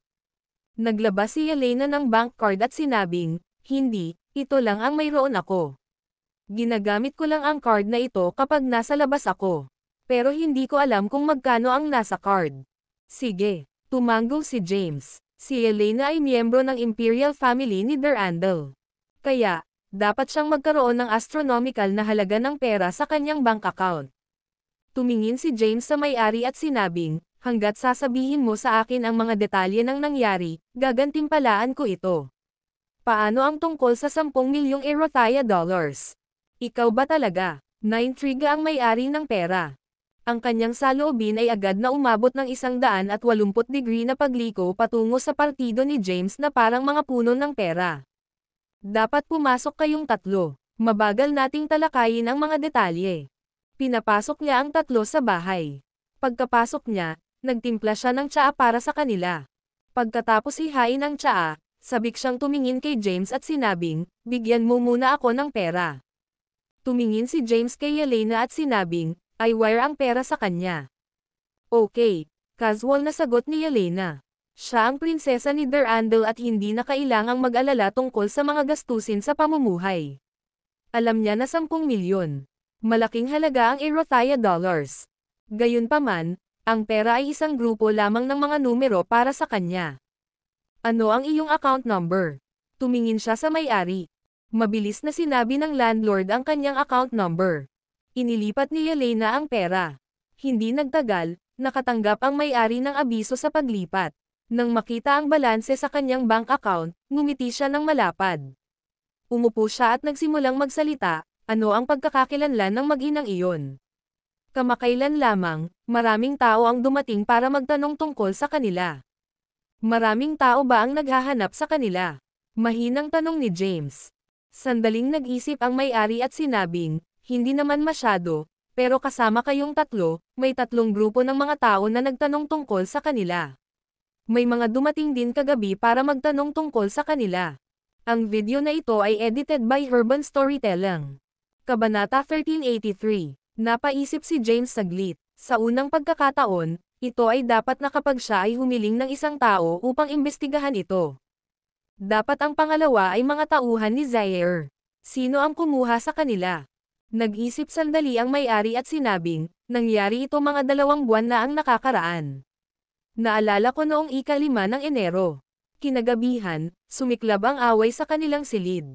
Pumunta ako upang tingnan ang sitwasyon at nakita ko silang kinuha ng ilang mga tao na hindi ko kilala. Tinanong ni James, anong uri ng mga tao sila? Hindi ko alam. Hindi ako makakita ng malinaw. Alam mo ba kung anong lahi sila? Lahat sila ng lahi. Ang ilan ay mga Asyano, ang ilan ay Caucasians, at ang ilan ay itim. May mga surveillance camera ka ba dito? Hindi. Maraming tanong si James sa may-ari. Gayunpaman, ang impormasyon ay walang halaga at hindi mahalaga. Yelena, cancel your transaction. Ang mga piraso ng impormasyon na ito ay walang silbi at hindi nagkakahalaga ng labis na pera, sabi ni James. Bagamat ginawa ni Yelena ang paglipat, mabilis na mababawi ng bangko ang pera para sa kanya pagkatapos ng isang tawag sa telepono. Nang marinig ito, nabalisa ang may-ari at nagmamadaling sinabi, "Teka, huwag. Mayroon akong isa pang impormasyon." "Ano ito?" Napatingin si James sa may-ari. Nang kinuha sila, narinig kong binanggit nila ang isang lokasyon. At iyon, narinig kong sinabi ng isa sa mga Asyano na dadalhin sila sa street Anne's Church, at tila may susando sa kanila mula doon. Agad na tumayo si James at nagtanong, "Sigurado ka?" "Nangako ang landlord, totoo talaga. Ginagarantiya ko sa iyo na ito ang katotohanan. Sa buhay ko, sigurado akong dinala sila sa street Anne's Church." Hindi na nagsalita pa si James. Tumayo siya, tumalikod, at umalis. Mabilis na sumunod sa kanya sina Henry at Yelena. Sa tahimik na mga kalye sa labas, tumingin si James kay Yelena at sinabing, "Yelena, maaari mo ba akong tulungang gamitin ang opisyal na intelligence network ng Durandal para magtanong tungkol sa street Anne's Church?" Tumingin si Yelena kay James at ngumisi. Then, she said, "Wala akong karapatang gamitin ang intelligence network ng bansa. Masyadong mataas ang tingin mo sa akin. Ikaw ang prinsesa. Ako nga ang prinsesa, ngunit hindi ako nakikilahok sa mga usaping pampulitika. Kung gayon, tawagan mo ang iyong ina. Tatawag ako at magtatanong." Naglakad si Yelena sa gilid, kinuha ang kanyang telepono, tinawagan ang Reyna, at sinabi ang kahilingan ni James. Sumang-ayon ang Reyna nang walang pag-aalinlangan. "Yelena, sabihin mo kay James mag-iimbestiga ako agad at mag-update sa kanya sa loob ng kalahating oras." "Sige po, inay." Ibinaba ni Yelena ang telepono, naglakad pabalik kay James, at sinabi ng nanay ko na iimbestigahan niya ito at i-update ka sa loob ng kalahating oras. Sige, tumango si James. Nanatili siyang kalmado at matiag ang naghintay. Wala pang kalahating oras, bumalik ang Reyna kay James na may impormasyon. Tiningnan ni James ang impormasyong ipinadala ng Reyna. Ang simbahan ng Street Anne ay medyo maliit at ang pangunahing punong tanggapan ng isang maliit na kongregasyon. Ang kongregasyon ay tinawag na Street Anne. Hindi gaanong mga mananampalataya ang dumalo sa simbahan, at umabot ito sa halos 200,000 tao. Hindi naman kalayuan ang tinaroroonan ng simbahan. Matapos malaman ang lokasyon nito, agad na tumungo ang tatlo. Kasabay nito, nagbabasa pa rin si Thea ng Book of Malice sa isang kuweba sa ilalim ng lupa sa Frosty Swamp sa Medical Valley, Sol. Ang aklat ng Malice ay nagtala ng hindi pangkaraniwang mga poison formula at ang paggamit ng Excelter. Bukod dito, naglalaman pa ito ng impormasyon tungkol sa demonic breath at murderous energy. Matapos suriin ang aklat ng Malice, natukso si Thea. Pagkatapos magsanay ng demonic breath, maaari niyang makuha ang cold energy sa kanyang katawan at i-convert ito sa true demonic energy. Bukod dito, makakatulong ito sa kanya na masipsip ang dugo ng spirit turtle. Kung mas malakas ang true demonic energy ng isang tao, mas nakakatakot ang murderous energy ng isang tao. Ang video na ito ay edited by Urban Storytelling. Kabanata 1384. Ang true demonic energy ay isang medyo banayad na yin na enerhiya na malamig sa kalikasan na eksaktong kabaligtaran ng James's heavenly breath, na isang matinding yang true energy.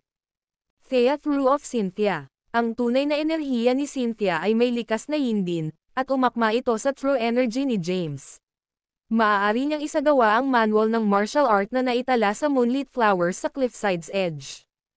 Bagamat nag-aatubili siya tungkol sa kanilang pagsasanay ng magkasama, hindi niya natulungan si James sa pagsasanay. Manual ng martial art. Kung kaya niyang linangin ang demonic breath, maaari niyang isagawa ang manual ng martial art na nakatala sa painting, kasama si James. Sa pag-iisip nito, naging determinado si Thea. Sinimulan niyang subukang magsanay ng demonic breath. Ang pamamaraan ng paglilinang ng demonic breath ay katulad ng sa heavenly breath. Si Thea noon, pamilyar sa heavenly breath, at kinailangan niya ng kalahating pagsisikap upang maisagawa ang demonic breath. Nagsimulang magsanay si Thea ng demonic breath sa kuweba sa ilalim ng lupa. Samantala, nalaman ni James, na malayo sa Durandal, na si Delilah ay dinala sa street. Anne's Church mahigit 2 buwan na ang nakararaan. Matapos magtanong tungkol sa lokasyon ng street, Anne's Church, mabilis na nagtungo ang tatlo doon. Ang street, Anne's Church ay ang punong tanggapan ng isang maliit na kongregasyon. Ayon sa impormasyong ibinigay ng Reyna ng Durandal, hindi kalakihan ang simbahan, at walang gaanong mananampalataya ang dumadalo sa simbahan. Ang kabuuang bilang ng mga taong dumalo ay humigit kumulang 200,000. Ang mga mananampalataya na ito ay pangunahing mga tao mula sa Simsrdan. Ang simbahan ay hindi naging isang transnational na simbahan. Ito ay matatagpuan sa isang rural na bayan ng Simsrdon. Sa isang damuhan, mayroong isang parang kastilyo na gusali. Isang off-road na sasakyan ang lumapit. Si Henry, na nagmamaneho, ay huminto ng 1 kilometro ang layo mula sa parang kastilyong gusali sa unahan at sinabing, "James, ayon sa nabigasyon, ang kastilyo sa unahan ay ang street." Anne's Church. Nagpapahinga si James na nakapikit sa passenger seat at may iniisip. Nang marinig ang boses ni Henry, itinaas niya ang kanyang ulo at nakita ang isang kastilyo sa unahan nila. "Sige, ituloy mo." Alam niyang ang street, Anne's Church ay tiyak na hindi isang ordinaryong simbahan. Malamang na ginagamit ng mga mahiwagang puwersa ang simbahan bilang takip. Kung tungkol sa kung may malakas na puwersa sa street, Anne's Church, hindi sigurado si James. Gayunpaman, hindi siya natatakot. Isa na siyang 8th rank Grandmaster. Ang kanyang lakas ay kahanga-hanga kahit na sa mga sinaunang martial artist ng Seoul. Hindi niya masyadong pinansin ang mga puwersa ni Erothaya. Nagpatuloy si Henry sa pagmamaneho. Hindi nagtagal, nakarating na siya sa gate ng kastilyo. Ang tarangkahan ng kastilyo ay halos 10 metro ang taas, at ang itim na tarangkahan ay mahigpit na nakakandado. Walang tao sa paligid, at nakakatakot ang katahimikan. Bumaba ang tatlo sa sasakyan. Lumapit si James at kumatok sa gate. Creak, bumukas ang malapad na pintong bakal. Isang matandang lalaki na nakasuot ng malaki at pulang damit at nakasuot ng sombrero ang nagbukas ng gate. Medyo kakaiba ang itsura niya, at para siyang salamangkero. "Hello, sinong hinahanap mo?" Pagkabukas ng pinto ng matanda ay pinagsalikop niya ang kanyang mga kamay at magalang na nagtanong. Nakangiting sabi ni James, "Pumunta kaming tatlo dito para mamasyal. Gabi na, at wala kaming mahanap na matutuluyan. Napansin namin ang isang simbahan dito at naisip namin kung maaari kaming magpalipas ng gabi." "Sure, come in." Ang matanda na nakasuot ng pulang damit na may sombrero ay gumawa ng isang malugod na kilos at inanyayahan ang tatlo sa loob. Inakay niya ang tatlo papasok ng simbahan. Sa loob ng gate ay walang espesyal. May ilang matataas na puno. Dinala ang tatlo sa isang wing building. Ang video na ito ay edited by Urban Storytelling. Kabanata 1385. Sa silid, gumawa ng tsaa ang ilang mananampalataya sa simbahan at dinala ito. Umupo silang tatlo. "Natatakot ako na mayroon tayong limitadong mga silid, at kayong tatlo ay kailangang magsisiksikan sa isang silid ngayong gabi," sabi ng matanda. "Oo naman, hindi magiging problema iyon," casual na sagot ni James. Pagkatapos, tinanong niya, "Nga pala, taga-Seoul kami at hindi pa namin narinig ang street. Anne's Church dati, ako ay. Hindi ka pani-paniwalang interesado sa mga dayuhang kultura at nag-iisip kung maaari mong sabihin sa akin ang tungkol sa kasaysayan ng iyong simbahan." "Oh, ganun ba? Gabi na, kaya magpahinga na kayong tatlo. Paano kung sasabihin ko sa iyo ang tungkol sa ating simbahan bukas ng umaga?" "Oo naman." Hindi na nagsalita pa si James. "Kung ganoon, sana ay nakapagpahinga kayong tatlo. Iiwan na kita magdamag." Bahagyang yumoko ang matandang lalaki at tumalikod para umalis. Pagkaalis niya, tinanong ni Henry, James, may napansin ka ba? Medyo kakaiba. Dumilim ang mukha ni James. Kakaiba. Naguguluhan na tumingin si Elena kay James at nagtanong, anong kakaiba? Parang walang kakaiba sa akin. Sumimangot si James at sinabing, pagpasok ko pa lang sa kastilyong ito, nakaramdam ako ng masamang enerhiya. Parang may masamang nakatitig sa amin mula sa dilim kaya hindi ako komportable. Bukod dito, nakaramdam ako ng masamang enerhiya mula sa matandang lalaki na nanguna sa amin ngayon sa kabila ng kanyang nakangiting mukha. Ganyan ba talaga ka-creepy? Nanginginig sa takot ang katawan ni Elena, at lumapit siya kay James, hinawakan ang kamay nito. With a frightened expression on her pretty face, she said, I feel weird after hearing you say all that.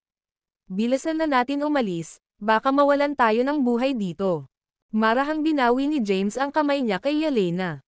Napagtanto din ni Elena ang kanyang ginawa, at bahagyang namula ang kanyang magandang mukha. Lumayo siya at nanatiling malayo kay James. Pagpapatuloy ni James, hindi normal ang kastilyong ito. Matulog muna kayo. Titingnan ko ang kastilyo at susubukan kong tingnan kung maaari kong malaman ang higit pa ngayong gabi. Susubukan ko ring hanapin si Delilah.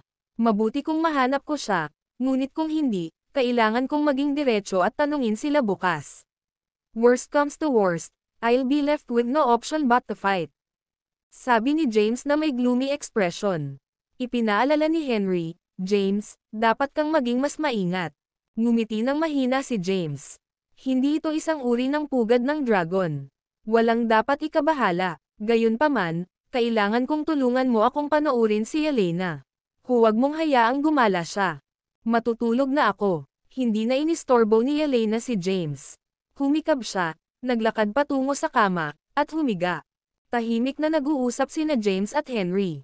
Tanong ni Henry, James, sino sa palagay mo ang mga tao sa likod ng street? Anne's Church. Umiling si James at sinabing, hindi ko alam, pero sa paghusga sa aura sa lugar na ito, tiyak na hindi sila mabubuting tao. Manatili ka sa silid at huwag pumunta kahit saan. Lalabas ako at titingnan ang lugar. Oo, tumanggo si Henry. Tumayo si James, naglakad papunta sa pinto, at nakinig sa anumang galaw sa labas ng pinto. Nang maramdaman niyang walang tao sa labas, binuksan niya ang pinto at lumabas. Inilibot niya ang tingin sa koridor at tumalon sa bubong ng gusali. Pagkatapos ng ilang pagtalon, lumitaw siya sa pinakamataas na punto ng kastilyo.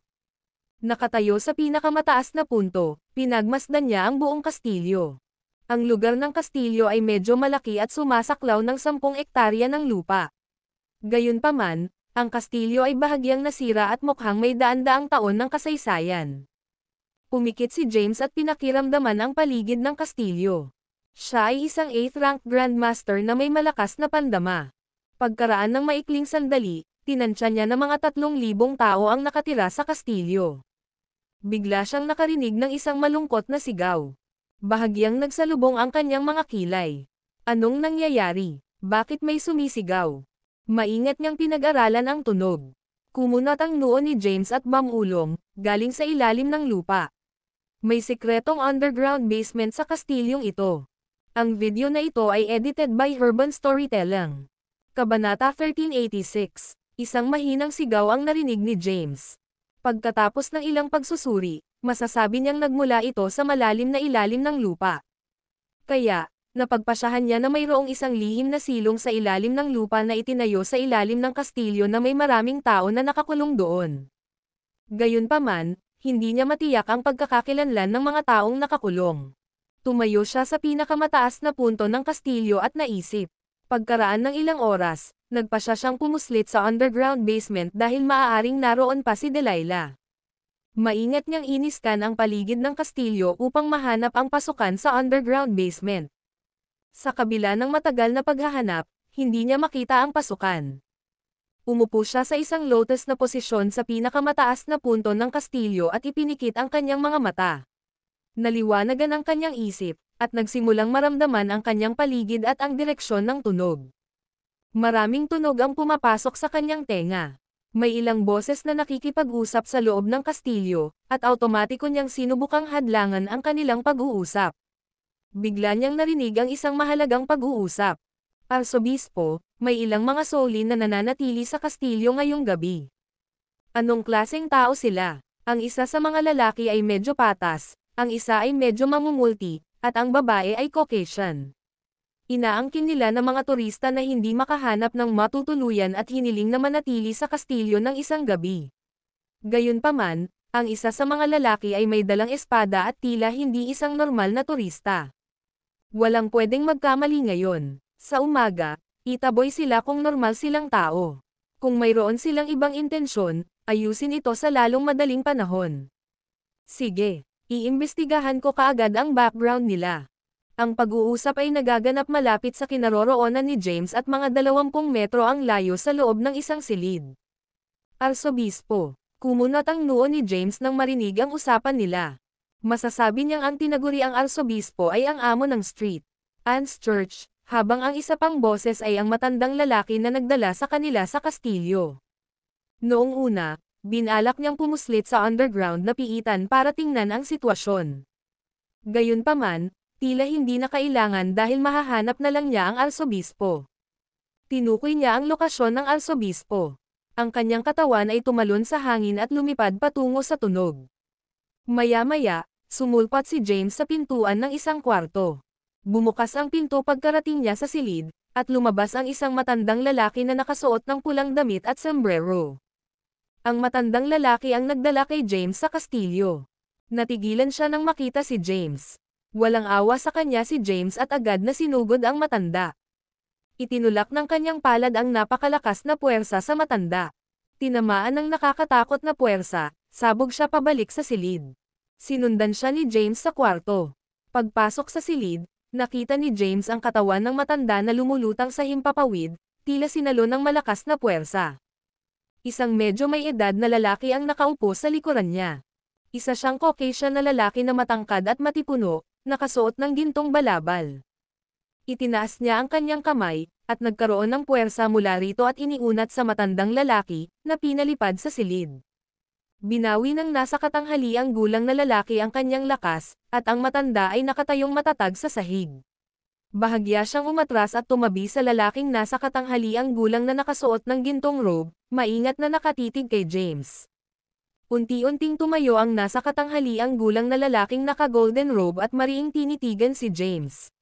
Sa isang mataimtim na ekspresyon, malamig siyang nagtanong, "Sino ka, at bakit ka nasa simbahan ng street?"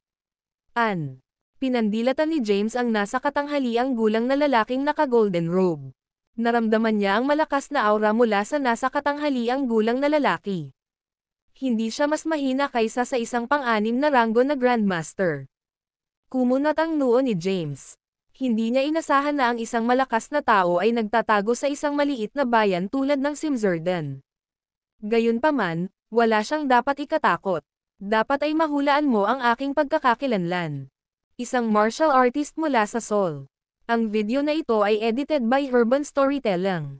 Kabanata 1387. Tama iyan. Street. Walang hinaing ang Anne's Church sa mga martial artist ni Seoul. Ano ang ibig mong sabihin dito? Sigurado ka bang walang mga hinaing? Ngumisi si James at dumilim ang mukha. Malamig niyang sinabi, "Kung gayon, tatanungin kita, dinala ba dito ang isang pares ng mag-ina mula kay Seoul 2 buwan na ang nakakaraan?" Agad na nagbago ang mukha ng arsobispo. Ang kanyang ekspresyon ay nagbigay kay James ng sagot na kailangan niya. Sigurado siya na si Delilah at ang kanyang ina ay dinala sa simbahan. Biglang sumibol ang isang malakas na enerhiya mula sa kanya. Sa isang iglap, agad siyang humarap sa arsobispo. Siya ay mabilis, at bago pa makapag-react ang arsobispo, isang mahabang espada na ang nakadikit sa kanyang leeg. Binunot ni James ang kanyang espada at idiniin ito sa leeg ng arsobispo.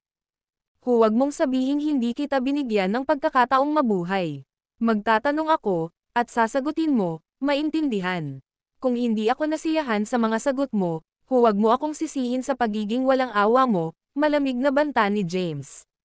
Bumangon ang takot sa puso ng arsobispo. Ang arsobispo ay isang malakas na tao at nireranggo ng 30 segundo sa Global Elysian Ranking. Ang Elysian Ranking ang leaderboard ng mga powerhouse sa mundo. Dahil siya ay nireranggo ng 32 sa Global Elysian Ranking, nangangahulugan ito na 32 lamang ang makakatalo sa kanya. Gayunpaman, sa harap ng sinaunang martial artist na ito mula sa Seoul, ayaw niyang lumaban. Kung balak siyang patayin ng mga sinaunang martial artist mula kay Seoul, baka bangkay na siya. Namuo ang butil ng pawis sa kanyang noo. Hindi nagtagal, tumulo ang pawis sa kanyang mukha at nabasa ang kanyang gintong robe. Huminga siya ng malalim at pinilit na pakalmayan ang sarili. Anong gusto mong itanong? Pilit niyang kinakalma ang sarili, ngunit nanginginig ang kanyang mga ngipin habang nagsasalita, at nauutol siya sa kanyang mga salita. May isang pares ba ng mag-ina na ipinadala dito 2 buwan na ang nakakaraan? Oo, matapat na sagot ng arsobispo. Kinuha ni James ang larawan ni Delilah at nagtanong, isa ba ito sa kanila? Oo, malamig na sigaw ni James, nasaan siya ngayon? Hindi ko alam. Ano? Isang nakakatakot na enerhiya ang lumabas sa katawan ni James. Naapektuhan ng enerhiya, nahirapang huminga ang arsobispo, at namula ang mukha na parang masusuffocate. Wala talaga akong ideya. Nahihirapang sinabi ng arsobispo, talagang dinala sila dito ngunit kinuha pagkaraan ng ilang araw. Sino ang kumuha sa kanila, saan sila dinala, at sino ang nagdala sa kanila dito? Kalmadong tanong ni James sabay-sabay. Ito ay. Nag-alinlangan ang arsobispo. Sa sandaling iyon, naramdaman niya ang pagdiin ng espada sa kanyang leeg, at ang dugo ay tumulo mula sa kanyang balat. Natarante siya at galit na sagot, huwag mo akong patayin. Sasabihin ko sa'yo. Sasabihin ko sa'yo. Sinaman siya ng tingin ni James. Patuloy na tumutulo ang butil ng pawis sa kanyang noo.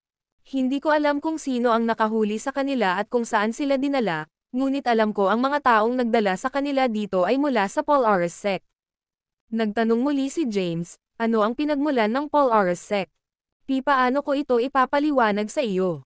Ang Paul Ores sect ay nasa loob ng libu-libong taon, at hindi ako sigurado sa pinagmulan nito. Gayunpaman, ang pinuno ng Paul Ores sect ay nasa 3 ranggo sa Elysian Ranking. Elysian Ranking. Natigilan si James. Ano iyon? Ito ang unang pagkakataon na nakarinig siya ng isang Elysian Ranking.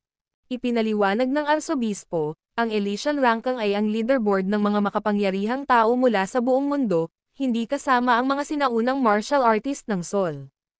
Ang video na ito ay edited by Urban Storytelling. Kabanata 1388. Ito ang unang pagkakataon ni James na malaman ang tungkol sa Elysian Ranking. Matapos malaman na ito ang ranggo ng pinakamalakas na tao sa mundo, bahagya siyang naintriga. Binawi niya ang kanyang espada at inilagay sa scabbard nito. Tapos, tanong niya, interesado ako sa Elysian Ranking na ito. Sabihin mo sa akin ang higit patungkol dito. Matapos tanggalin ang Blade of Justice, binawi ni James ang kanyang lakas. Sa wakas ay nakadama ng kagaanan ang arsobispo. Tungkol naman sa matandang nakapula, hindi man lang siya nang ahas na huminga nang ilabas ni James ang kanyang lakas. Hindi na napigilan ng puwersa, nakahinga na siya ng maluwag. Gayunpaman, ang kanyang mga binti ay naging goma, at siya ay bumagsak sa lupa, hindi na makabangon. Pinunasan ng arsobispo ang malamig na pawis sa mukha at tumingin kay James. Hindi niya maiwasang mapabuntong hininga. Sa kabila ng pagkarinig tungkol sa kapangyarihan ng mga martial artist ni Seoul, hindi pa siya nakakakontak noon. Nabigla siya matapos makipagkita sa isa at pinilit na kumalma. Pagkaraan ng ilang sandali, binawi niya ang kanyang mga labi at sinabing, ang Elysian Congress ay itinatag 100 taon na ang nakalilipas. Sa panahon ng labanan 1 siglo na ang nakalilipas, maayos ang lahat para sa mga panlabas na puwersa na sumalakay sa Seoul, at ang mga puwersang ito ay madaling sinakop ang mga lupain nito. Gayunpaman, binaliktad ni Seoul nang lumahok ang kanilang mga martial artists sa labanan, at ang mga sumasalakay na bansa ay dumanas ng isang mapaminsalang pagkatalo. Pagkatapos ng pagsubok, hindi matanggap ng mga powerhouse sa buong mundo ang pagkatalo at itinatag ang Elysian Congress para magkaisa ang kanilang lakas para salakayin muli si Seoul. Gayunpaman, pagkatapos na maitatag, ang planong pag-atake kay Seoul ay hindi nangyari dahil sa hindi malamang dahilan. Mula noon, ang Elysian Congress ay dahan-daang naging Elysian Ranking at ginamit bilang isang leaderboard para iranggo ang lahat ng makapangyarihang tao sa buong mundo. Ang taong kumuha ng mga babaeng Solin ay si Archbishop Paul Ares, na ikatlo sa Elysian Rankang. Nagtanong si James dahil sa curiosity, kung gayon, sino ang pangalawa at una. Sinabi ng arsobispo, ang pangalawang lugar ay ang pinuno ng pamilya Kiz sa Durandal, si Kohler Kiz. Ang unang lugar ay ang pinuno ng Vampire Clan. Siya rin ay kinikilala bilang ang pinakamalakas na tao sa mundo at binyansagang First Blood Emperor. Vampira. Natigilan si James. Narinig na niya noon ang tungkol sa mga vampira pero sa mga pelikula lang siya napapanood. Palaging iniisip ni James na ang mga vampira ay kathang-isip lamang at hindi talaga nag-e-exist sa mundo. Pagkaraan ng ilang sandali, nagtanong si James, alam mo ba kung nasaan si Arsobispo Paul Ares? Hindi ko alam. Walang magawang umiling ang arsobispo. Humingi siya ng awa, hindi ko talaga alam. Patawarin mo ako. Pansamantala lang akong nagbigay ng lugar para manatili ang mga babaeng Solin. Hindi ko alam kung sino sila, pero biglang iniba ng arsobispo ang usapan at sinabing, hindi ko alam kung nasaan si Arsobispo Paul Ares, pero alam kong tiyak na sasali siya sa International Martial Arts Conference. Sa pag-iisip tungkol dito, ang Elysian Rankang ay matagal nang hindi na-update, at hindi mabilang na mga tao ang naglalayong talunin ang mga ranggo na powerhouse at umakyat sa mga ranggo. International Martial Arts Conference, bulong ni James. Ang layunin ng kanyang paglalakbay ay upang mahanap si Delilah at ibalik siya sa Sol. Pagkatapos, kinailangan niyang bumalik sa Sol upang simulan ang paglilinis ng masalimuot na puwersa doon, simula sa pamilyang Toxin. Hindi niya inaasahan na ganito karaming bagay ang mangyayari. Maging si Archbishop Paul Ares, na pangatlo sa Elysian Rankang, ay nasangkot.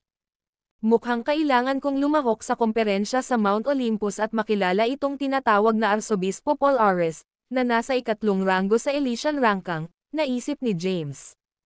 Kapag nalaman kong nagsisinungaling ka sa akin, ang street. Ang Scrooge ay hindi na umiiral, malamig na pagbabante ni James at tumalikod na para umalis. Pagkaalis niya, kalat. Agad na bumagsak ang upuan na inuupuan ng arsobispo, at nahulog siya sa sahig. Ang kanyang nasasakupan, ang matandang lalaki na nakasuot ng pulang damit, ay tumayo at lumapit, nag-aalalang nagtanong, ayos ka lang ba, arsobispo? Ayos lang ako, ayos lang ako. Nahihirapang bumangon ang arsobispo. Ang kanyang mukha ay mapatla at puno ng kawalan. Sa wakas naiintindihan ko kung bakit ang mga powerhouse mula sa buong mundo ay natalo 100 taon na ang nakalilipas. May mga nakakakilabot na martial artist si Sol. Imposibleng talunin sila. Ano ang dapat nating gawin ngayon, Arsobispo? Ang video na ito ay edited by Urban Storytelling. Kabanata 1389. Huwag kang mag-alala. Wala kaming anumang hinaing sa mga sinaunang marital artist ni Sol. Wala sa tabi ko ang taong hinahanap niya. Naniniwala akong hindi siya gagawa ng aksyon laban sa akin. Mamamatay na ako agad kung balak niyang kitilin ang buhay ko. Bumilis ang tibok ng puso ng arsobispo. Ipinamalas ni James ang gayong nakakatakot na lakas. Tuluyan ng sumuko ang arsobispo sa pakikipaglaban. Siguradong kapantay ang lakas ni James sa top 3 sa Elysian Rankang. Gayunpaman, hindi siya sigurado kung sino ang mananalo kung magkalaban sila. Matapos makuha ni James ang impormasyong kailangan niya, mabilis siyang bumalik sa silid. Itinulak niya ang pinto at pumasok. Tumalikod at bumangon si Elena na nakahiga sa kama. Tinitigan niya si James, na pumasok sa silid, at nagtanong, "Kumusta? Ano ang nalaman mo?" Napatingin din si Henry kay James, naghihintay ng sagot niya. Pumasok si James sa kwarto, umupo, at nagsindi ng sigarilyo. Pagkatapos, sumagot siya, "Inusisa ko ang arsobispo ng simbahan ng street.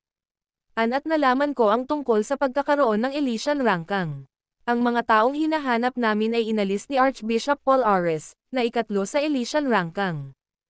Elysian Rankang? Ano yun? Natarante si Henry at nagtanong. Alam ko ang tungkol sa Elysian Rankang. Napukaw ang interes ni Elena.